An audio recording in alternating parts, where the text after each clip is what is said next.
Boa tarde, pessoal. Estamos aqui no nosso programa Democracia em Rede, direto da Casa da Democracia. A Casa da Democracia fica ao lado da Vigília Lula Livre, aqui nas imediações da Superintendência da Polícia Federal, onde injustamente está o nosso presidente Lula. Esse programa é uma parceria entre a Frente Brasil Popular, os diferentes movimentos e partidos e organizações da esquerda que constroem a Vigília Lula Livre e também uma rede de comunicação alternativa que abarca aí mais de 50 veículos, mais de 50 sites e coletivos da mídia popular e alternativa. Eu sou Pedro Carrano, da Comunicação da Vigília, e hoje estamos aqui no nosso debate de quinta-feira, sempre quente, porque temos visitas aqui na Vigília, com o deputado federal Paulo Pimenta, do Rio Grande do Sul. Obrigado, deputado. Com o deputado José Guimarães, do Ceará também. Ambos estão aqui para a visita ao presidente Lula na parte da tarde, e antes disso passaram aqui na Vigília, como é o nosso costume, a gente sempre pega aí deputados, parlamentares, lutadores e lutadoras do povo, advogados para participar aqui no nosso programa que está inserido na Vigília, faz parte da programação da Vigília. Deputado Pimenta, boa tarde, obrigado aí pela participação com a gente. Uma primeira questão que a gente quer saber, o pessoal que está nos assistindo, é agora, com o Supremo autorizando essa comissão externa da Câmara dos Deputados para visitar o presidente Lula, derrubando uma orientação da juíza Carolina Lebos, que inclusive vinha se arrastando e vinha, no entendimento dos movimentos sociais, cometendo uma série de arbitrariedades. Você poderia dar um panorama dessa decisão e o impacto dela e a importância dela? Muito bem. Em primeiro lugar, Pedro, um abraço e a todos os companheiros e companheiras aqui da Casa da Democracia. Vocês têm feito um trabalho fundamental para garantir uma outra narrativa de tudo aquilo que acontece aqui em Curitiba e que essas informações possam chegar no Brasil e chegar no mundo, porque é impressionante o que tem de gente de outros países que tem acompanhado as transmissões e tudo aquilo que acontece aqui em Curitiba, né? Um abraço muito especial, Zé Guimarães, meu camarada, meu amigo, parceiro, deputado do Ceará. Está aqui também o Ângelo Vagnoni, nosso presidente do partido, o Joaquim Soriano, os companheiros aqui do Levante, de outras entidades que estão aqui nos prestigiando também com as suas presenças. Essa bancada está forte aqui hoje. E, na realidade, é um absurdo, né, o que nós assistimos. Quer dizer, uma juíza de primeira instância que se insurge contra uma prerrogativa do parlamento estabelecida pela Constituição Federal. Isto só se explica diante desse estado policial, desse estado de exceção que o Brasil enfrenta, onde um grupo de juristas, procuradores, operadores do direito, criaram uma espécie de uma Constituição à parte no Brasil. A chamada República de Curitiba, a Constituição de Curitiba, você leu como é que a gente pode criar essa nomenclatura. Quer dizer, uma juíza de primeira instância decide que não vai cumprir aquilo que o constituinte originário colocou como uma prerrogativa do parlamento da Constituição Federal, né? O mais assustador não é só uma juíza tomar uma decisão como essa, mas é o presidente da Câmara solicitar uma liminar no Supremo Tribunal Federal para que essa decisão da juíza seja anulada e o STF levar quase um mês para ter a coragem de decidir aquilo que qualquer estudante do primeiro semestre de Direito sabe, né? Que uma juíza de primeira instância não pode, né, decidir não cumprir a Constituição Federal. Então essa decisão do ministro Fachin, ela restabelece, né, aquilo que desde o início deveria ser a normalidade. Nós fizemos uma solicitação para que esta visita ocorra na próxima terça-feira, às 10 horas da manhã. Até o momento, nós ainda não recebemos a resposta. Na realidade, nós comunicamos à juíza e à superintendência da Polícia Federal que nós estaremos aqui na terça-feira às 10 horas, mas até agora, infelizmente, ainda nós não recebemos, né, o ok. Não queremos que se crie outro impasse. Espero que agora, mediante a decisão do Supremo Tribunal Federal, a juíza não crie qualquer obstáculo, né? Então, a princípio, está tudo encaminhado para que a comissão, na próxima terça-feira, esteja aqui em Curitiba É uma comissão formada por 13 parlamentares de diferentes partidos. E aí nós estaremos aqui não enquanto parlamentares individualmente, mas quanto instituição.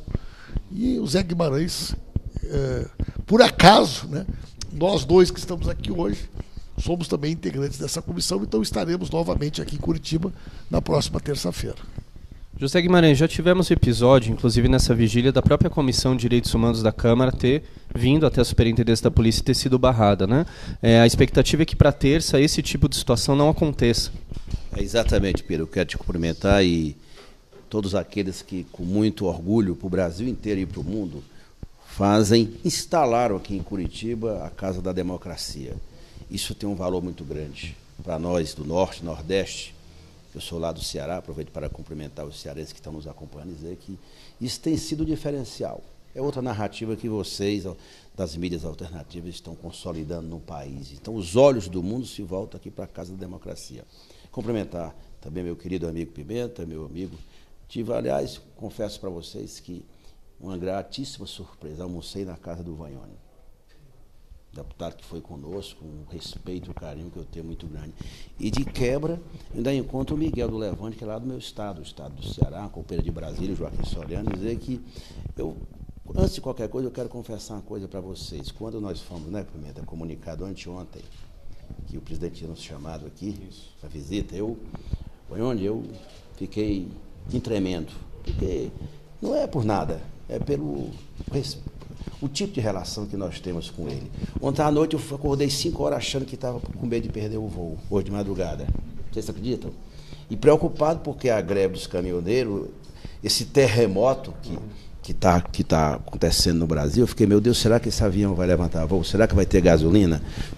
Eu fiquei a noite toda quase sem dormir, porque não é qualquer coisa, para nós tem um significado muito grande. E é evidente que a nossa expectativa é positiva com relação à terça-feira. Aliás, o esforço que o Pimenta, como líder da bancada, fez, nós todos, PT, PCdoB, PSB, PDT, o PSOL, para essa comissão vir, né, Pimenta, foi uma vitória grande da Câmara. Claro que teve, porque no Brasil hoje tudo é meio que fora da lei. Não se respeita a Constituição, não se respeita nada. Outras comissões já vieram aqui e não puderam entrar, né? Portanto, mas eu acho que são vitórias parciais, mas que são importantes para a gente consolidando uma outra narrativa, colocando claro para a população brasileira o tamanho dessa injustiça, o que nós precisamos mobilizar no país. Eu estou muito contente, ao mesmo tempo abalado, nós todos, claro, por conta dessa prisão política e injusta do presidente Lula, mas é fazer o que nós temos que fazer. Luta, pé na estrada, mobilização e principalmente fortalecer as mídias alternativas. Hoje toca a vocês estarem fazendo a visita ao presidente, como acontece toda quinta-feira, duas pessoas convidadas pelo presidente para visitá-los, e essas visitas sempre têm tido um caráter de tom bastante político e de denúncia e apontamento, seja a situação do país, quer dizer, o presidente sempre faz questão de mandar também essa análise política, como que ele está vendo a situação, né? Qual a expectativa para hoje de que realmente a gente tenha esse conteúdo, ainda mais pelo que o país está vivendo nessa semana? Primeiro ouvir e perguntar para ele o que ele tem, o que ele quer de nós. Nós estamos dispostos a fazer tudo pelo Lula, pela sua liberdade, pela sua candidatura. Ele é que diz o tom para nós. É claro que cada um de nós, eu até já apresentei, eu tenho um roteirinho, né, Pimenta? Desde onde que eu faço um roteirinho? O que é importante falar para o presidente? Meu roteirinho está aqui no bolso. Às 5 da manhã estava ali. Estava lá, preocupado com o voo, mas com o roteirinho, né, aqui no bolso, para dizer para ele, contar um pouco da realidade, ainda mais eu que sou do Nordeste, eu estou muito feliz em poder retratar para ele o carinho que esse povo do Nordeste tem com ele. É um negócio assim, impressionante, as pesquisas, tudo que a gente vê no Nordeste. O Lula é síntese de tudo, é como ele disse, ele é uma ideia, mas a ideia dele no Nordeste cala fundo no coração dos nordestinos. Joia, deputado. Pimenta, na nossa entrevista com a presidenta Gleisi na semana passada, ela reafirmou bastante a questão da candidatura do presidente Lula. Também foi um momento em que as bancadas aí da Câmara e do Senado reafirmaram essa posição. Nesse momento que a gente está vendo aí toda uma possibilidade de ataque à Petrobras, que os petroleiros têm apontado isso, mesmo nessa greve dos caminhoneiros, se reafirma a candidatura do Lula com a possibilidade de um projeto de desenvolvimento, de pautar um projeto de país que até agora a gente não tem visto da parte aí da direita, da centro-direita, desse campo aí do golpismo. Quer dizer, Lula traz isso nesse apontamento dele como nome para as eleições? Muito bem. Só antes, Pedro, eu queria... Claro, à vontade. Eu também, Guimarães, 5 horas da manhã estava acordado hoje. Pensando como é que eu ia fazer, cara. Ontem à noite eu estava calculando que se nós saíssemos de carro de Brasília ontem, nós conseguiríamos chegar a tempo em Curitiba se não fosse os aviões estarem funcionando. Eu e o Guimarães estávamos na sessão, quando alguém falou que não tinha voo, nós nos olhamos os dois, como quem disse, como é que nós vamos fazer para ir para Curitiba, né? Então a gente sabe que a gente está aqui hoje, tem uma responsabilidade imensa também, porque quanta gente, de alguma maneira, se sente representado também, e a nossa responsabilidade de trazer, né, a palavra do presidente Lula para milhões de pessoas que aguardam, né, todas as quintas-feiras. E aquilo que o Guimarães disse, a gente quer muito mais saber dele o que ele espera de nós, o que ele quer de nós, né? Todo mundo que tem falado com o Lula tem dito que o Lula está muito bem informado. O Lula lê tudo sobre o dia a dia, né? Ele recebe os informes, acompanha a conjuntura e dirige todo o processo político.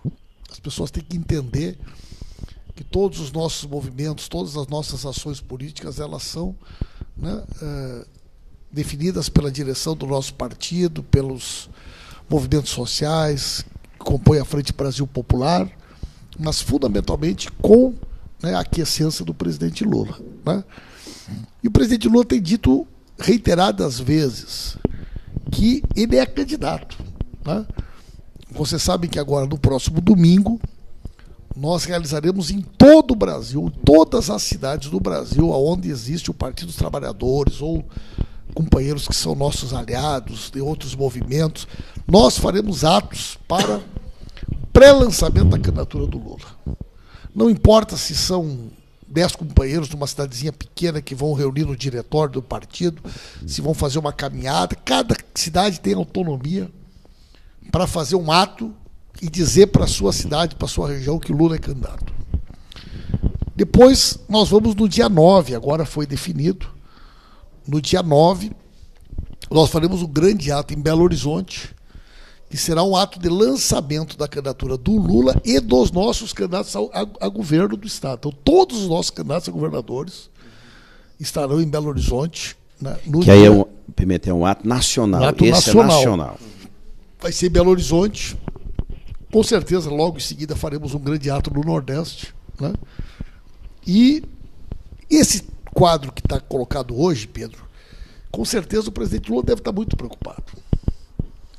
Porque você vê o Lula que teve a felicidade de, no seu governo, ser descoberto o pré-sal. Quer dizer, a maior reserva de petróleo encontrada no século XXI no mundo, que colocou o Brasil num outro patamar do ponto de vista da importância estratégica, um país que estava aí discutindo a questão do BRICS, o fortalecimento do Mercosul, da Unasur. Quer dizer, o Lula é o único presidente, né, de todos esses países que pela primeira vez, durante o período que foi presidente, participou de todas as reuniões do G8.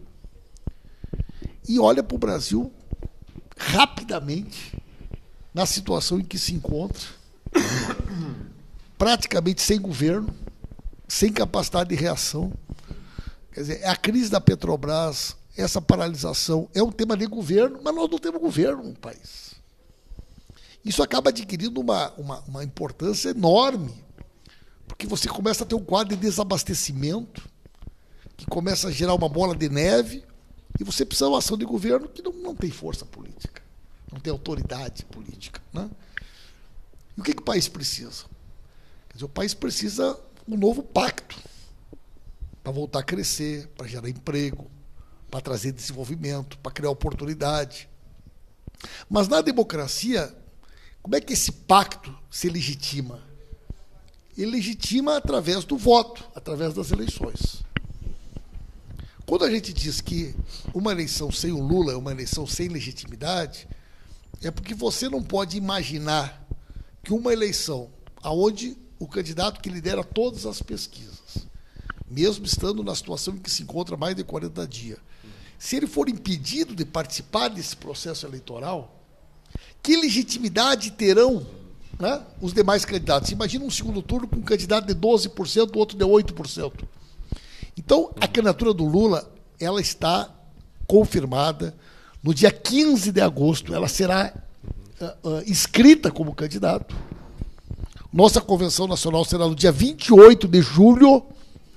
E para nós não existe nenhuma hipótese de chegarmos no dia 15 de agosto e escrevermos outro nome que não seja o nome do Lula. E essa importância de participação, né, Pimenta, no sentido também de que a própria população, os próprios trabalhadores estão em compasso de expectativa em relação à possibilidade de, Pedro, de ter esse nome nas eleições, vamos dizer assim. Né? Eu, hoje, por acaso, cheguei no aeroporto e encontrei o Lindbergh. E nós entramos juntos no aeroporto. O número de pessoas que nos atacou para dizer, tchê, manda um abraço pro Lula. Tchê não diziam, né? Tchê, digo eu. Né? Manda um abraço pro Lula, manda um beijo pro Lula, tirando foto. Isso é uma coisa que alguns meses atrás a gente não vivia no nosso dia a dia, no nosso cotidiano. Quer dizer, as pessoas espontaneamente, elas começam a manifestar, né, o seu desejo. São maneiras que cada um tem de falar o seguinte, eu tenho saudade do Lula. Né? O povo vivia melhor. Quer dizer, a gente tinha uma vida digna, o índice de desemprego não era como é, né? O meu filho estava na universidade, a gente conseguiu construir uma casa, a gente reformou a casa, né? E assim por diante. Então o povo hoje, ele sente saudade do Lula. Porque o povo, de uma forma, né, simples, como nós todos somos, ele pensa e ele lembra. Né? Quer dizer, mas como é que pode tão rapidamente as coisas ficarem como ficaram? E o povo enxerga na figura do Lula a possibilidade do país voltar, né, a crescer e as pessoas voltarem a viver melhor. Por isso essa força do Lula. Né? E a gente tem certeza de que ele é a única pessoa que, nesse momento, pode reconstituir esse pacto no Brasil. E é por isso que nós não abrimos mão da candidatura do Lula. Guimarães, você estava comentando aqui da estrutura da Casa da Democracia, de onde a gente transmite a rede Lula Livre, que inclusive todos os dias, às 9h45, às 10 horas, é a programação diária de rádio, que está instalada aqui na parte de baixo da casa. Temos aqui o nosso programa Democracia em Rede todos os dias às 2 horas. Estava comentando um pouco dessa estrutura, mas de maneira geral, como vocês que vêm de outros estados têm visto aqui a organização da vigília, a importância de manter essa organização que vai chegando aqui há quase 50 dias, né? Nós já fizemos, inclusive, uma vigília de quase 15 dias no Ceará também. O Miguel do Ceará está aqui do Levante. Nós fizemos também uma vigília lá e estamos fazendo muitas caravanas. Mas o olhar lá no meu estado do Nordeste é o que está para Curitiba. Essa vigília aqui de Curitiba, toda a vida que a discussão surge, o que fazer, já faz muito tempo, mas isso virou um símbolo nacional. Aquilo que é produzido aqui. Imaginem vocês aqui, o nosso telespectador, se não tivesse isso aqui, como é que você estava fazendo o contraponto à narrativa oficial? Isso aqui tem, para mim, é uma das coisas... No início, eu achei até que não ia demorar. Confesso para o nosso telespectador que está nos acompanhando, mas a coisa vai se consolidando e hoje é uma verdadeira... um estamento aqui de militância, de produção de conteúdo, de narrativas. Eu acho que isso aqui é uma coisa muito inovadora e quando nós voltarmos a governar o Brasil, viu, Pedro, eu quero dizer que nós aprendemos muito com os erros que nós cometemos, a relação que nós estabelecemos com a mídia. Nós estamos pagando caro, né? Nós estamos pagando muito caro e eu penso que isso que vocês estão fazendo aqui, o papel que a Frente Brasil Popular, as instituições que Mídia Ninja e outros que conseguem articular essa rede interativa no Brasil inteiro. As 2 vezes que eu vim para cá, os vídeos que eu faço por aqui estouram lá no Ceará, é quase 1 milhão. As pessoas estão curiosas, querendo saber o que está acontecendo. Todo mundo, hoje eu vou para vocês, ó, o Ceará, como eu divulguei, agora não, pediram para a gente não divulgar, mas quando saiu a programação aqui, eu terminei dizendo que eu estava vindo para visitar o Lula. Você imagina a quantidade de gente, né, Pimenta? No teu estado, no meu, nós dois estamos tendo o privilégio. Então, é como ele disse, a responsabilidade nossa é muito grande. O Brasil passa por uma crise sem precedentes. E as pessoas estão olhando para cá, para Curitiba, Curitiba, você chega no avião, até aqueles que criticavam nós, quando não querem falar publicamente, vai no nosso ouvido e pergunta, e aí, quando é que ele sai? Ele vai ser o candidato mesmo? Por isso que a gente não pode tergiversar, não pode ter outro caminho que não ser fortalecer isso aqui, estar junto dele. E é com ele que nós vamos buscar a reconstrução do Brasil e apresentar um novo projeto de nação. É interessante esse ponto, né, Guimarães? O Pimenta também é bastante presente nas redes sociais, o trabalho dele. É importante esse balanço para a esquerda e na possibilidade de um futuro governo popular de ter essa atenção para os meios de comunicação da classe trabalhadora, porque, bem dizer, a gente está com essa experiência aqui da Casa da Democracia, dos meios de comunicação alternativos, foi montado em praticamente uma semana, né? Está aqui o pessoal da estrutura aqui da Mídia Ninja, a Lisa, a Bianca também, construindo essa experiência, mas ainda precisamos, né, de políticas e de escala para isso, para uma comunicação alternativa. Claro, né? Evidentemente que, tanto nos nossos mandatos, os nossos governos, a gente tem conversado isso com os governos liderados pelo Partido dos Trabalhadores, no país inteiro, e principalmente se nós ganharmos a eleição presidencial, há que ter um outro tratamento. Né? Nós fomos surpreendidos, eu digo até um ditado lá no Ceará, nós fomos pegos de calças curtas, porque ninguém imaginava a ilusão, uma certa ilusão, né? Mas foram para cima e eu sempre digo, nós não podemos aceitar isso, eles fecharam questão, né? A grande mídia, os monopólios de comunicação fecharam questão, não querem deixar o Lula ser candidato. Tentando naturalizar, inclusive, aqui essa prisão, né? Deixar a coisa... deixar. A naturalização não pode acontecer.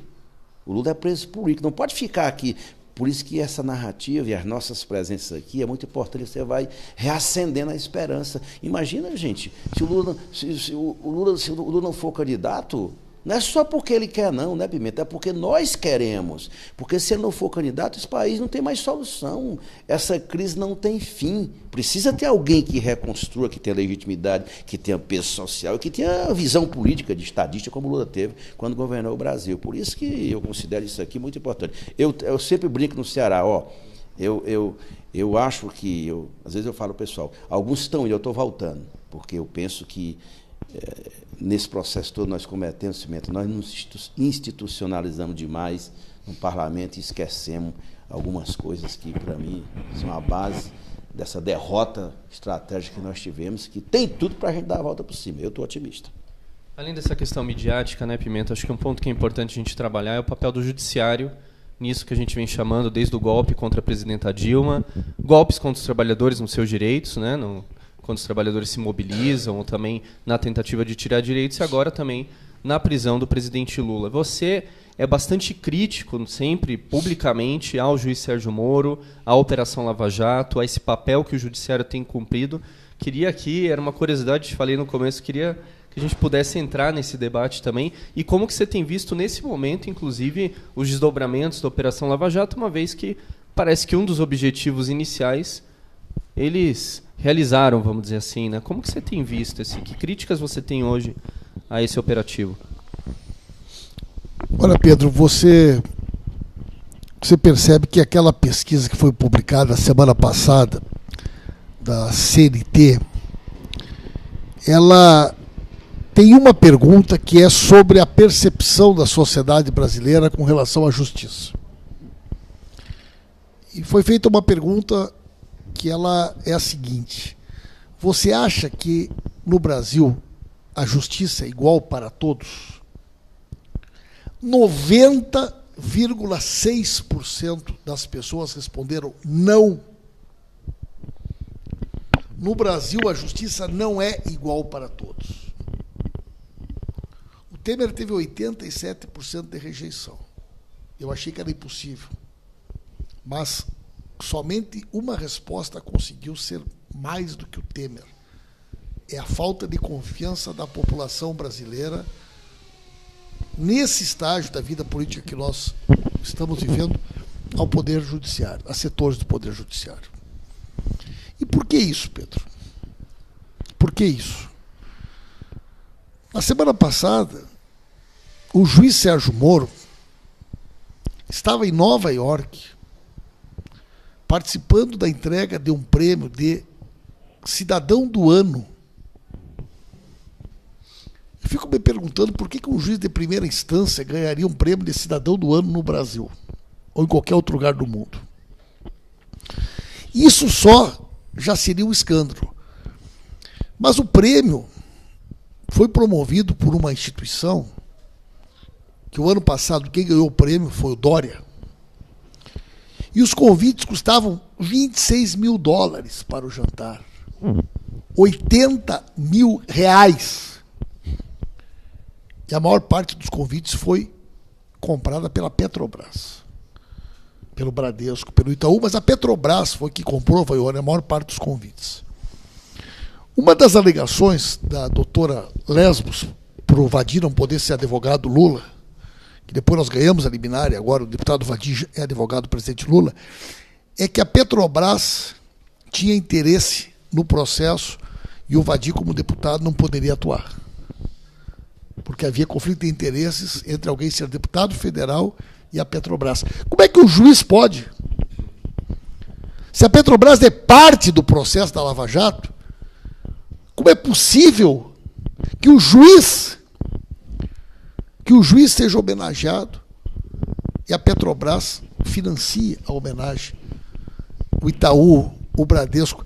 Agora, não satisfeitos, no outro dia é promovido um encontro num dos hotéis mais luxuosos de Nova York, perto do Central Park, pela LID, a empresa de lobby do lobista João Dória, para 160 empresários, que era o palestrante Sérgio Moro. Sabe quem contratou o Sérgio Moro, quem pagou o Sérgio Moro? Um escritório de advocacia. Um escritório de advocacia, pasmem, detentor de inúmeros contratos da Petrobras e do Banco do Brasil. Um escritório de advocacia acusado de inúmeras irregularidades, inclusive suspeito de, no dia daquela sessão em que a Dilma foi afastada, ter disponibilizado 2 jatinhos para que deputados fossem para Brasília. Esse é o cara que pagou a palestra do Moro, em Nova York. Isso não é juiz. Isso não é um juiz. Isso é um agente dos interesses internacionais, um vendilhão. Aí, na segunda-feira, eu abro os jornais e vejo o seguinte: uma tal de XP Investimentos, que é uma consultoria especializada no mercado de capitais, no mercado financeiro, promoverá um encontro para investidores. Não sei lá eu quantos mil reais o ingresso. Aí eu imagino, são economistas, são, enfim, né, grandes especialistas de mercado que vão vir falar nesse encontro. Aí eu olho a lista dos palestrantes: Deltan Dallagnol, Carlos Fernando, Diogo Castor. Todos os procuradores da Lava Jato são palestrantes da XP Investimento. Mas me explique o que esses caras entendem de mercado financeiro, de mercado de capitais. Vão ganhar uma fortuna. O Moro ganha uma fortuna, o Moro ganha fortunas com a Lava Jato, esses procuradores ficaram tudo ricos com a Lava Jato. Então, para mim, é uma questão de tempo. Eu tenho dito e vou repetir aqui. Eu quero vir a Curitiba num presente, logo ali adiante, no futuro próximo, eu quero participar do julgamento deles. Esses caras vão para a cadeia. Assim como agora apareceu esses documentos da CIA, mostrando o gás, as relações com a CIA, vai aparecer o papel desses caras na venda do pré-sal, na entrega da Petrobras, na perseguição do Lula. Essa justiça seletiva e covarde, que eu não chamo de Lava Jato, mas chamo de farsa jato. Então, do meu ponto de vista, Sérgio Moro, Deltan Dallagnol, Carlos Fernando, representam a escória do Poder Judiciário. São pessoas que entrarão para a história pela porta dos fundos, pela lata do lixo. Se eu te perguntar aqui, tu sabe quem é que foi o juiz que condenou Nelson Mandela a 27 anos de prisão? Alguém sabe como é que era o nome dos procuradores e dos promotores? Essa gente não entra para a história. O papel dessa gente na história é a porta do lixo, é a porta dos fundos, né? Essa gente, em vez de homenagear Tiradentes, eles homenageiam Joaquim Silvério dos Reis. Eles idolatram é dedo duro, é delator. Esses tempos eu me recordei, né, que um primeiro episódio lá atrás midiático em relação ao juiz internacional foi com juiz Garzón, né, espanhol, que na época condenou Pinochet, né? Mas para quem não acompanhou depois, pouco tempo depois, ele tinha posições bastante conservadoras em relação ao movimento zapatista, em relação mesmo ao ETA. Só para dizer o seguinte, nós temos... eu e o deputado Vadir Damus, que foi presidente da OAB do Rio de Janeiro, nós lançamos agora um projeto de lei, que é um projeto chamado Lava Toga. Nós queremos criar no Brasil um movimento de apoio ao projeto Lava Toga. Nós queremos passar limpo o Poder Judiciário. Rapaz, o que é um juiz receber 600 mil reais por mês, 500 mil reais por mês? O que é um juiz morar num apartamento de 500 metros quadrados, luxuoso, de frente da Praia do Flamengo, e ele e a mulher receber auxílio moradia?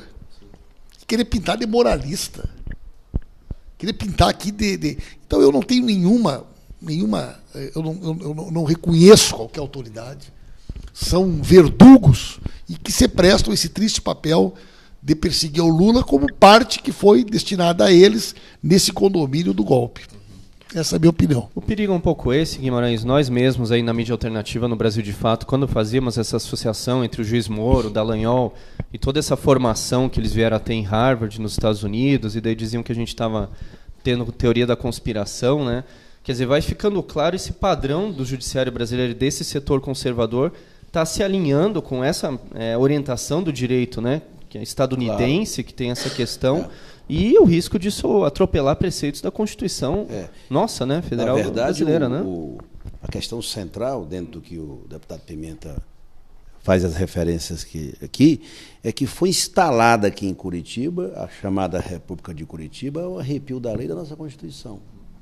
Porque quando os constituintes elaboraram a nossa Carta Constitucional em 88, nós não estávamos lá, evidentemente, mas tinha muitos parlamentares que foram responsáveis por aquela carta, estabeleceram os parâmetros e aquilo que é fundante da nossa Carta Maior. E os caras esses juízes montaram aqui em Curitiba um bunque de articulação política, porque para atacar os políticos e para atacar a política se auto-intitulam, né, arautos da moral e da ética, e patrocina todas as arbitrariedades que eles praticam aqui, como essa que foi feita contra o presidente Lula. Eu penso que, eu nunca esqueço, quando, no início desse processo do presidente Lula, o Soriano, o pessoal da executiva do PT que está aqui, eu lembro uma pesquisa, isso é muito importante, 90% apoiava o juiz Moro, né, Soriano? Lembra aquela pesquisa? Era um negócio quase unanimidade. Hoje, já caiu para menos da metade. Porque, aos poucos, pedagogicamente, o papel de vocês tem sido muito importante, as mídias alternativas, porque sem isso nós estamos... Eu nem sei se nós estamos ainda existindo, minimamente. Aos poucos as pessoas vão percebendo aquilo que está na pesquisa que o Pimenta fez referência, né? 90% acha que é uma coisa seletiva, que o Lula está sendo injustiçado, que a justiça não existe para todos, existe um braço no judiciário que quer criminalizar, sobretudo, o PT e o Lula. Portanto, as pessoas começam a perceber isso, e as pesquisas hoje indicam isso. Todo cidadão, até mesmo aqueles que são críticos a nós, eles olham para nós e dizem assim, não pode, também foi demais. Prender o Lula sem o devido processo legal, sem o trânsito em julgado, sem fato determinado, e tocá-lo aqui na Polícia Federal de Curitiba, evidentemente por isso que as pessoas não aceitam isso, porque o Lula pertence a tudo que nós construímos na democracia brasileira, que esses caras estão agindo ao arrepio disso tudo.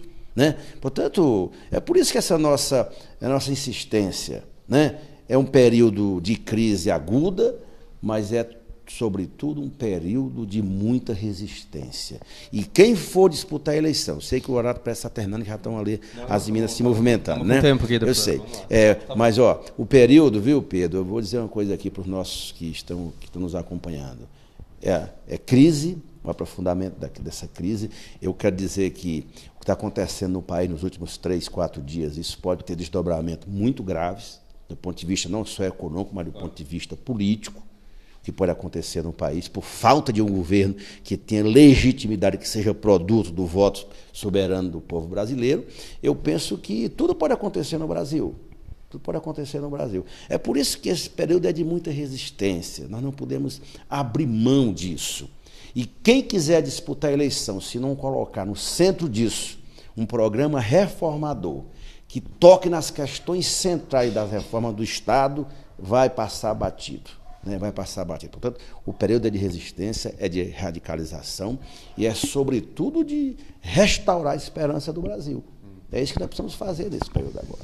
Essa percepção das pessoas, né, deputado? A gente, particularmente aqui na Vigília, sentiu muito no 1º de maio, quando fizemos uma marcha na parte da manhã do Boa Vista, do terminal, que é um bairro que fica mais acima aqui do Santa Cândida, e a percepção de nos prédios as pessoas já, inclusive aqui sendo um bairro de classe média alta, as pessoas apoiando, colocando, no mínimo não tendo uma reação contrária à nossa marcha. A reação a gente tem visto de grupos isolados, como foi o caso aí do delegadinho que destruiu o nosso som, como é o caso de um ou outro grupo que não reflete esse apoio que a comunidade aqui da região, que os moradores aqui da região têm dado para a nossa vigília e para o nosso movimento. É exatamente por isso, Pedro, que eu penso, estou aqui com vários quadros da política, viu, Universidade de Curitiba, é que eu estou percebendo que pode acontecer. A tradição do Brasil é a tradição, as mudanças. Aliás, nós do PT ensinamos um pouco isso, né, Soriano? A tradição nossa é as saídas pela democracia, as mudanças pelo voto. Isso foi muito consolidado no Brasil, com luta e saída democrática.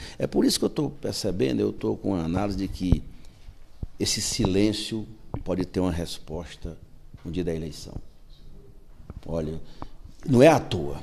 É claro que não tem 1 milhão de pessoas nas ruas, mas o que está acontecendo, o que a gente escuta, esse silêncio, eu penso que pode acontecer uma coisa que aconteceu em 1974, lá atrás, no auge da crise da ditadura militar. As pessoas irem para as urnas e dar uma resposta à altura dessa gente que patrocinou a ruptura constitucional do país. Ontem, eu e ele, eu nunca vi um negócio desse, Pimenta. Nós falamos ontem sobre a crise, a chamada crise dos combustíveis, e eles não falam nada, é como se não tivesse acontecendo nada no país. Portanto, eu penso que essa gente vai levar uma resposta nas urnas. Eu penso que o eleitor brasileiro, o povo brasileiro, vai marchar para as urnas e vai responder a toda essa patifaria que eles fizeram com essa ruptura institucional a partir do golpe da presidenta Dilma. Com certeza, deputado. E agora, para Pimenta, também para a gente ir entrando nas nossas considerações finais, nos nossos recados finais aqui, mas queria te perguntar, a gente sabe também que tem a notícia de que o presidente Lula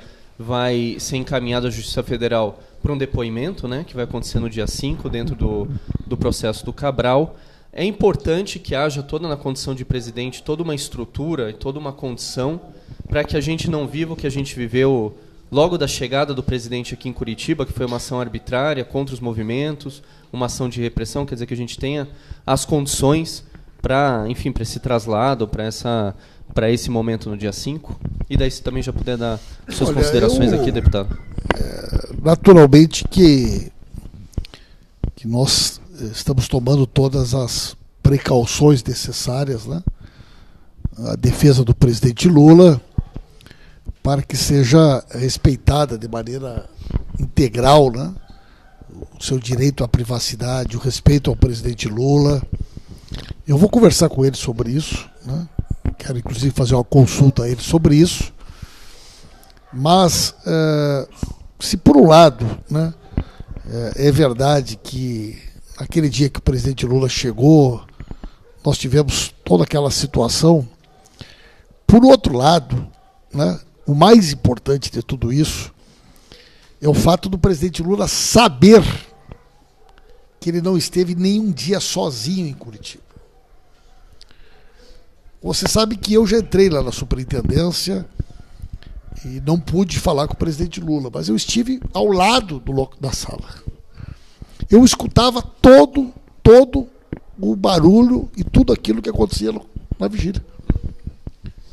O presidente Lula escuta todos os bons dias. O presidente Lula escuta o boa tarde. O presidente Lula escuta o boa noite. Ele espera. O presidente ouve as nossas palavras de ordem. O presidente Lula ouve as músicas. Então, o fato do presidente Lula saber que ele não está sozinho, e que este grupo de pessoas aqui na vigília, quantas pessoas já passaram por aqui, né? Que cada um que está aqui, de certa maneira, representam milhares de outras pessoas que não podem estar. Caravanas de Pernambuco que vieram de ônibus, de várias regiões do país. É uma coisa que conforta, né?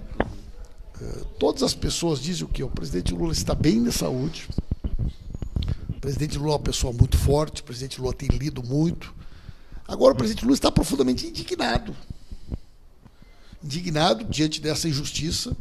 O presidente Lula tem confiança que ele será inocentado na medida que esse processo tiver o seu mérito analisado. Ele desafia a justiça a provar, a apresentar qualquer prova que esse triplex em algum momento tenha sido dele. E, ao mesmo tempo, o presidente Lula está preocupado porque ele sabe que lidera todas as pesquisas de opinião pública, sabe da sua responsabilidade histórica, do papel que ele tem a cumprir, e que esse direito está sendo tirado não só dele, mas do povo brasileiro. Porque o golpe ele não está só tirando o direito do Lula, ele está tirando do povo brasileiro a oportunidade e o direito de votar no Lula. E é isso que nós vamos impedir. Então, nós queremos também transmitir, né, confiança, queremos agradecer a todas as pessoas que têm sido incansáveis na vigília, na defesa do presidente Lula. Muitas pessoas que não podem estar aqui, mas que no domingo agora, Pedro, essa ideia foi dele. Essa ideia do domingo foi do Lula, né? Algumas pessoas falaram, não, vamos fazer um ato nas capitais. Ele falou, não. Vamos fazer ato em todas as cidades. Ato na capital, vai um ônibus, coisa e tal. Não, mas lá tem muita gente que não pode ir. Vamos fazer um ato simbólico. Milhares de cidades do Brasil, domingo, estarão se manifestando ao mesmo tempo. Vamos criar um grande mosaico com as imagens disso, com as fotos disso, e vamos trazer para ele, né? Eu tenho certeza que ele vai sentir essa energia positiva que a nossa militância transmite. Então eu quero agradecer, vou falar para ele que a Casa da Democracia está um sucesso. Estamos esperando ele que aqui. Vocês estão esperando ele aqui para fazer o programa. Saindo aqui já direto para cá. Tenho certeza que ele vai vir aqui. E se foi grande aquele ato, quando ele saiu do palco para entrar nos sindicatos metalúrgicos, eu fico imaginando o tamanho do ato que a gente vai fazer aqui no dia que o presidente Lula sair, Pedro. Então, eu estou preparado para estar aqui com vocês. Eu tenho certeza que se tem 50 e poucas páginas transmitindo, no dia que o Lula sair, vai ter 500 páginas só no Brasil, transmitindo aqui a Casa da Democracia. Parabéns para vocês e obrigado, Pedro. Vai ser lindo aí. Deputado Pimenta, obrigado. Deputado Guimarães, obrigado aqui pela prosa, muito boa, e suas palavras finais aqui de apontamento aqui pra gente. Exatamente, eu agradeço. Só te falar antes, Pedro, uma história aqui. Eu conheci o Guimarães em 1983. Fui participar do Congresso da UNE em São Bernardo do Campo. Recém tinha sido fundada a CUT. E lá em São Bernardo do Campo são os antigos galpões da Companhia de Cinema Vera Cruz. Vera Cruz. E em 1983 teve um congresso da UNE. Eu saí do Rio Grande do Sul, um frio de rachar, e o Guimarães saiu do Ceará, um calor de rachar. E nós nos encontramos lá em São Bernardo. Somos amigos desde aquela época. Então, para mim, também é muito prazeroso e tem um significado muito grande poder estar aqui hoje, nessa visita ao Lula, junto com o Zé Guimarães. Imagina, né, Pedro? A vigília é isso, esse espaço de encontro mesmo dos lutadores, encontro, né, Guimarães? Vejo que as coincidências, né? Quer dizer, nós nos conhecemos em 83, no Congresso da UNE. Em São Bernardo, no Vera Cruz, no galpãozão da Vera Cruz. E hoje, onde foi? 35 depois, a gente está aqui em Curitiba, na Casa da Democracia, um histórico de... Na trincheira trincheira, e os dois que conhecemos o Lula nessa época para visitar o presidente Lula. Portanto, isso tem um valor extraordinário. Isso toca profundamente. Eu que sou nordestino, eu que sou... minha vida é inseparável do Lula e do PT. Eu sempre digo isso no Ceará. Talvez, se eu tivesse que abandonar o PT algum dia, eu abandonaria a política, porque não tem outra escola na minha vida melhor do que essa que eu aprendi com o presidente Lula. E dizer, Pedro, que dá força para vocês mesmo, entendeu? Poxa, vocês não sabem o papel que vocês estão cumprindo no país, para o país inteiro, para o mundo. vocês terem instalado essa resistência aqui ao lado da Polícia Federal. Isso, a história vai fazer esse reconhecimento, né, no futuro, não tenho a menor dúvida. E, por último mesmo, dizer que esses dois momentos, aproveito para o ato de Fortaleza, nós vamos fazer no dia 26, final da tarde, na Praça da Gentilândia. Vai ser um ato grande, nós estamos realizando o Congresso da Juventude. Eu quero aproveitar para convidar todos os cearenses para a partir das 16 horas, na Praça da Gentilândia, de sábado. E, evidentemente, no dia 8 e 9, como o Pimenta fez essa referência, o grande lançamento do Lula será dia 9, em Belo Horizonte, né? Um ato amplo nacionalmente, foi acertado isso com os governadores ontem, com a UGTE, com a Executiva Nacional. Então, é apertar na mobilização, pé na estrada, disputa, resistência e, evidentemente, Lula livre. E aqui em Curitiba, Guimarães, nós vamos fazer, não poderia ser diferente, nós vamos fazer 2 momentos. Às 5 horas da tarde será aqui, na vigília. Do dia 27. Aqui em Curitiba, o deputado... É, claro. Da esquerda, das pessoas que querem lutar por direitos, aqueles que defendem a candidatura do presidente Lula. Então, no dia 27, à tarde, às 5 horas. Mas pela manhã, aos domingos, nós temos uma feira no centro da cidade que circula muita gente. Muitos jovens, muitas pessoas circulam na feirinha ali no centro da cidade. No Largo da Ordem? No Largo da Ordem. Isso. Então, às 10h30, nós estaremos também fazendo um ato lá. Muito bom, tá dado o recado aqui na Vigília Lula Livre, às 5 horas de domingo, então lançamento aí da candidatura do presidente Lula, dia 27, né? Tá dado aqui o recado, em todo o país, em cada cidade vai estar acontecendo também. Para eu não esquecer, o Democracia em Rede hoje à noite, vamos ter um programa especial sobre o Congresso do Povo. O que é essa experiência do Congresso do Povo, o que nós queremos com ela, quem está participando aqui em Curitiba e no Paraná. Então, às 19 horas esse programa. Amanhã vamos discutir soberania nacional, com a questão energética, Petrobras, contra a privatização aí da Eletrobras. E para dizer, o nosso programa é isso. Aliás, Pedro, por favor, nós enterramos, né, Pimenta, a MP da privatização da Eletrobras. Grande vitória essa semana, Boa. Lá na Câmara. Uma salva de palmas. Uma grande vitória essa semana foi essa. Muito bom, vamos estar discutindo isso. Agradecemos aí aos companheiros, aí os lutadores que estiveram aqui com a gente no programa. Um grande abraço, viu, Pedro? Obrigado pela oportunidade. Obrigado a vocês e seguimos. Democracia Um abraço. lutando pela democracia.